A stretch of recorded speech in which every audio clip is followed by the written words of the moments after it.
তাই লোক দেখানো ব্যান্ডেজ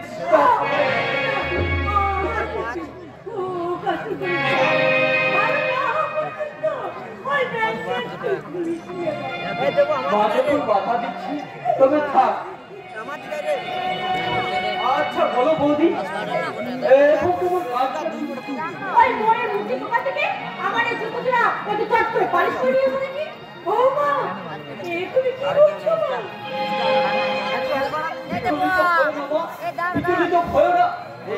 আমি নিশ্চয় করে দিতে পারবো।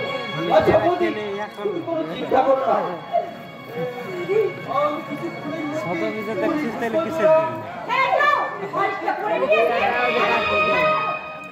তা করছি, কিন্তু একটা কথা জিজ্ঞেস করবো বৌদি, মাত্র কদিন আগে একটা ১,৫০০ টাকা দামের একটা শাড়ি গিফট দিয়েছে, তা তুমি তো এখনো প্যান্ট শাড়ির মোহ ছাড়তে পারলে না। তাহলে ওই শাড়িটা কি কাউকে না ঘুরিয়ে বলার জন্য? দেখো আমার স্বামীর দামি অফিসার, তাই আমার জন্য এনে দিয়েছিল।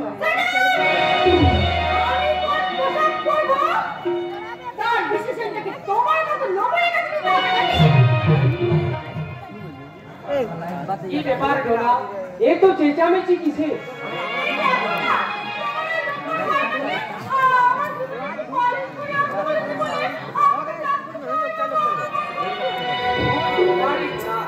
তুমি তা জানো মস্তিষ্ক শয়তানের কারখানা। ওদের মতো বেকার ছেলেরা যে পাতি খায় সেটাই ছোট করে। তাছাড়া ওকে বলার কি দরকার ছিল? একটু আগে বাবা বাজারে গেলেন, তাকে দিলেই তো বাজার থেকে ফেরার পথে বাবাই জুতো করা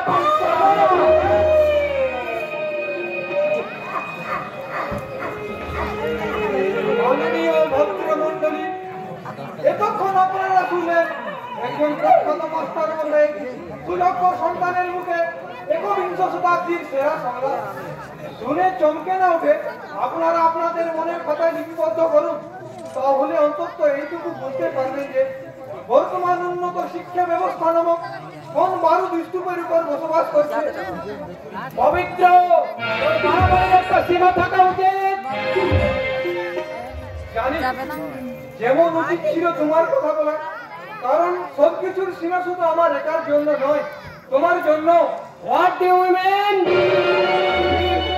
এই ধারণাটা তোমার বদলে ফেলা উচিত। এর জন্যই যে দুটো হাত, দুটো পা, কিছুটা লেখাপড়া, একটা সুন্দরী বউ থাকলে আদর্শবান মানুষ হওয়া যায় না।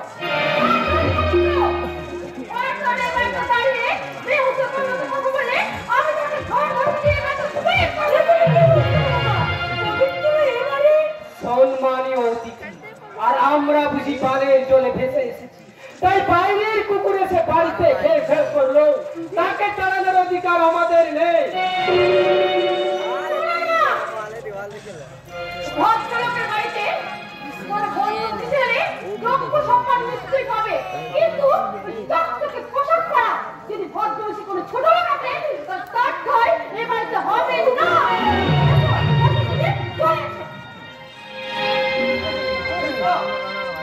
তোমার কোথাও কি ওই মেজবৌদির কোথার প্রতিধ্বনি? নিশ্চয়। তুই কি মনে করেছি তোরা সকলে মিলে আমার স্ত্রীকে অপমান করবি, আর আমি তাই মুখ বুঝে সহ্য করবো? আজ প্রথম দিন, তার উপর ডোনা এই বাড়ির নতুন বউ, তাই বুঝতে পারলাম না। কিন্তু দ্বিতীয় দিনে ঘটনা ঘটলে এই সংসারের বুকে আর একটা নতুন কুরুক্ষেত্র শুরু হবে। পবিত্র, তুমি কিছু মনে করো বাবা, বুঝতেই তো পারছো আমি যে প্রদীপের বন্ধু, তাই সহ্য শক্তিটা আমি ওর কাছ থেকেই পেয়েছি। তুমি একটু বসো বাবা, আমি তোমাকে পাশে চাই। কেমন আছিস বল? রাখালদা তো পুরোপুরি ফিট, তাহলে জানবি আমিও সুস্থ। কারণ আমার মাথার যন্ত্রণাটা ওই আঘাতের জন্য নয়, ওই রাখালদার জন্য, ওর সংসারটার জন্য।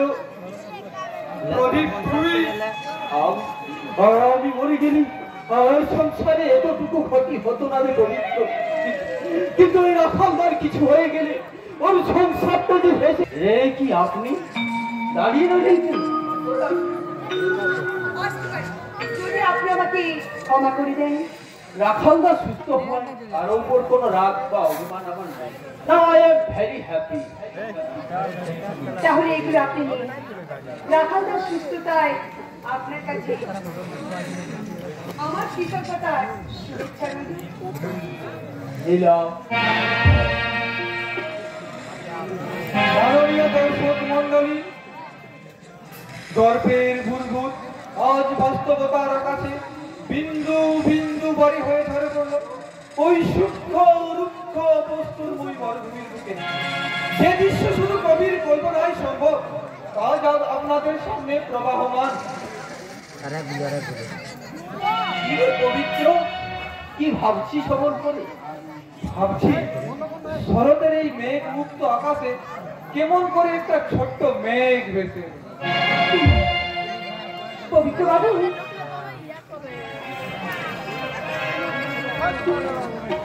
সেই সঙ্গে চেষ্টা করে দেখছিলাম এই কুটির সমাজের দর্পণে ভেসে ওঠা মনে মনে দর্পণ গুলা দুটি চরিত্রকে পাশাপাশি বসিয়ে একটা নব মেঘদূত রচনা করতে পারি কি না।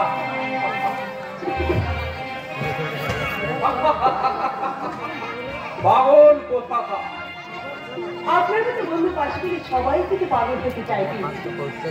তাই নাকি? তাহলে আপনি পাগলই নেই। আচ্ছা, আমার একটা অনুরোধ রাখি। বলুন। কাল যদি একবার ওই পার্টি আমার সঙ্গে একটু দেখা করি। দেখা করবো, কিন্তু কেন? আপনার সমস্ত কেনর উত্তর আমি দেব সেখানে। আজ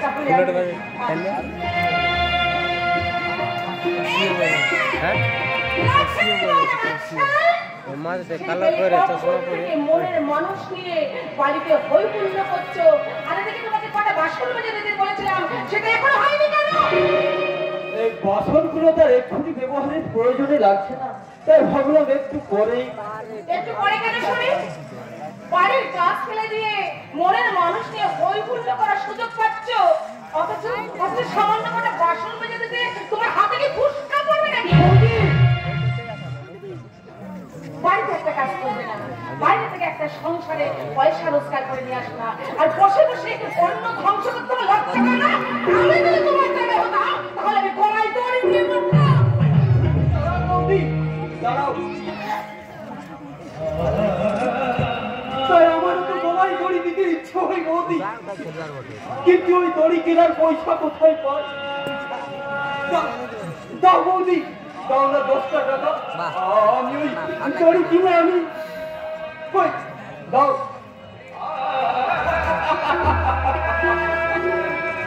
পয়সা যে তুমি দেবে না তা আমি ভালো করে জানি, কারণ তুমি ওই কথাগুলো যে মেজ বৌদির হয়ে বলেছো তা বুঝতে আমার বাকি নেই। আর মন ভেঙে কথা বলতে হবে না, যত সব সংসারের চোখ।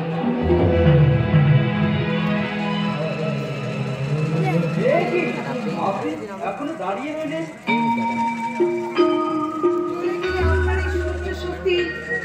এটা তো আমি দেখতেই পেতাম না। এত অপমান আপনি সহ্য করেন কেমন করে? করি নই শিখা দেবী, করি নই, করতে হয়, কারণ এই অসীম সহ্য শক্তি ছাড়া একজন বেকার হয় তার কোনো চাকরিজীবী দাদা কিংবা ভাইয়ের সংসারে বাস করতে পারে না। প্রদীপ বাবু, দাদার কথা মতো আমি এখানে এসেছিলাম আপনাকে দেখার জন্য, কিন্তু কিন্তু নুনের পুতুল হয়ে সাগরের জলে নামার সাহস আমার নেই। তাই যদি দয়া করে কাল একবার আপনি আসেন, আমি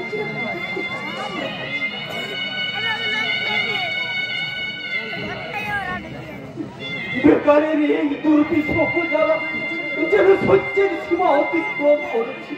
আর বুঝতে পারছি যে আমার একটা চাকরি না পেলে আমার বাবা মার অবস্থা যে আরো করুণ হয়ে যাবে। তাই যে কোনো প্রয়োজনে আমাকে একটা চাকরি জোগাড় করতে, প্রয়োজনে মত বইব, ওই রিক্সা চালাবো।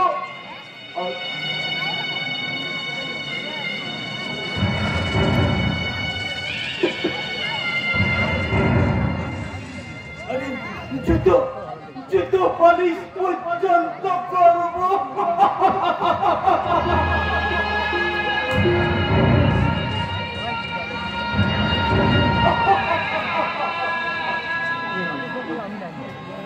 চিরদিন আধারে কেটে গেল জীবন, কেউ তো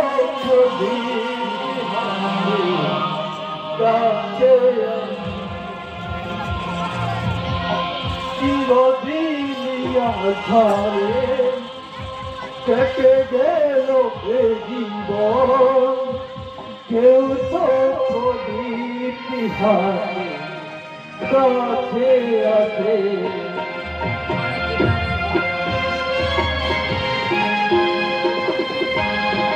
ওই ছানাটা বড় নেই।